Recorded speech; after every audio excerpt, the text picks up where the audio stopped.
یتلو علیہم آیاتہ ویزکیہم ویعلمہم الکتاب والحکمہ.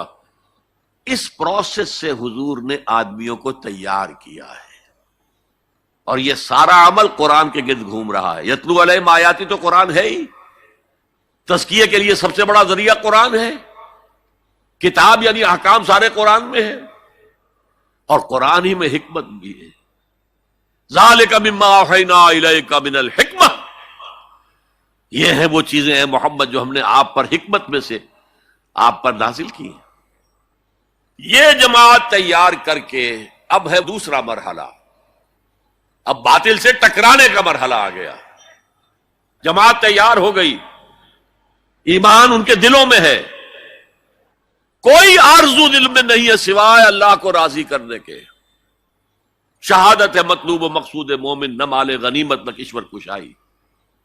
ڈسپلن کا یہ عالم ہے کہ حضور اشارہ کر دیں اپنے خون کی ندیاں بہا دیں گے، تن من دھن قربان کرنے کو تیار ہے. اب اور معتدوے تعداد میں آ گئے ہیں، تب آپ نے نظام سے ٹکر مول لی اور اس نظام کو جڑ سے اکھیڑ کر پھینک دیا.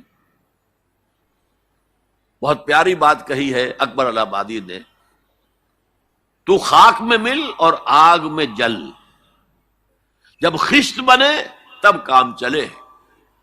ان خام دلوں کے عنصر پر بنیاد نہ رکھ، تعمیر نہ کر. ہمارے ہاں تحریکیں ہیں موبز کے ذریعے سے چاہتی کوئی چیز حاصل ہو جائے. خام دل، نہ ان کے دلوں میں ایمان، نہ ان کے عمل میں عمل صالح موجود، تو نتیجہ جو نکلے گا وہ پہلے سے معلوم ہے. صحابہ کرام مکے کے اندر خاک میں ملے، آگ میں جلے. یہ آپ کا ساحل قریبی ہے، یہاں پہ ریت ہوتی ہے نا، وہ ریت گیلی ہوتی ہے، اس کا آپ ایک گولا بنائیں اور شیشے پہ مارے، شیشہ کھڑا رہے گا، وہ بکھر جائے گی ریت. اسی ریت کو آگ میں ڈال کر پکا لیجئے ذرا، وہ روڑا جو بنے گا وہ ماریے تو کوئی نتیجہ نکلے گا کہ نہیں. خام ہے جب تک تو ہے مٹی کا ایک انبار تو، اور پختہ ہو جائے تو ہے شمشیر بے زنہار تو.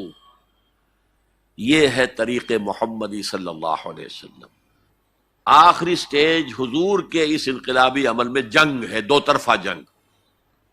یقاتلون فی سبیل اللہ فیقتلون ویقتلون، اللہ کی راہ میں قتال کرتے ہیں، قتل کرتے بھی ہیں، قتل ہوتے بھی ہیں. بدر میں 70 قرشی سردار مارے گئے، احد میں 70 صحابہ شہید ہو گئے. کوئی ضمانت نہیں ہے کہ تم جنگ میں جاؤ تمہیں کوئی نقصان نہیں ہوگا، نہیں. لیکن یہ ہے کہ آج کے دور میں اس مسئلے میں خصوصی اجتہاد کی ضرورت ہے.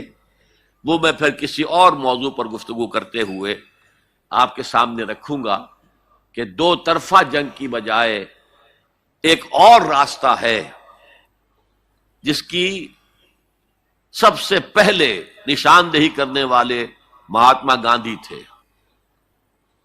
Non violent naan cooperation. ہم نے تو انگریز کو کچھ نہیں کہا، ہم تمہارے کپڑا نہیں پہنیں گے تمہارا، ہم تو چرخہ کاٹیں گے، سوت کاٹیں گے، اس سے اپنی کھدر بنائیں گے، وہ پہنیں گے. اور کتنی بڑی چوٹ لگ گئی ان پر، کپڑوں کے انبار لگتے جا رہے ہیں، اتنی بڑی مارکیٹ کھوئی گئی. لیکن ہم نے تو کچھ نہیں کہا. انہوں نے قانون تو نہیں بنایا ہوا تھا کہ ہمارا کپڑا ضرور پہنو گے تم. Non violent naan cooperation. پھر آیا نان وائلنٹ سول ڈسوبیڈینس. پرماتما نے سمندر میں نمک پیدا کیا، ہم پرماتما کے سمندر سے پرماتما کا نمک لینے جا رہے ہیں. اس کا مطلب کیا تھا؟ You have challenge the taxation policy of British India. اب لاٹھیاں پڑی، جیلیں بھری، ہوا کہ نہیں؟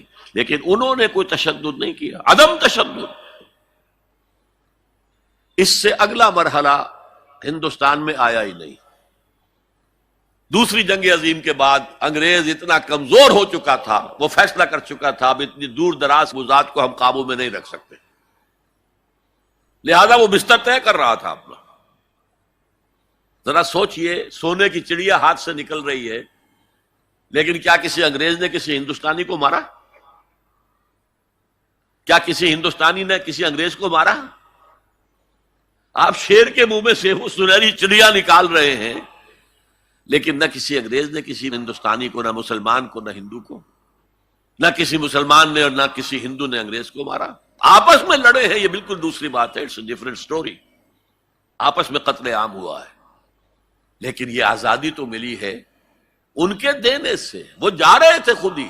آپ کو معلوم ہوگا کہ انہوں نے ڈیٹ فکس کی تھی 48، لیکن ماؤنٹ بیٹن نے 47 کے اندر کہا بس جانا ہے ہم نے. آخری سٹیج جو اس پروسیس کی ہے وہ ایران میں امام خمینی کا جو انقلاب آیا وہ تھا ان آرمڈ ریوولٹ. ہم کسی کو نہیں ماریں گے، ہم پر گولیاں چلیں گی، سینوں پر کھائیں گے. 20,000 سے لے کر 30,000 تک آدمی مارے گئے.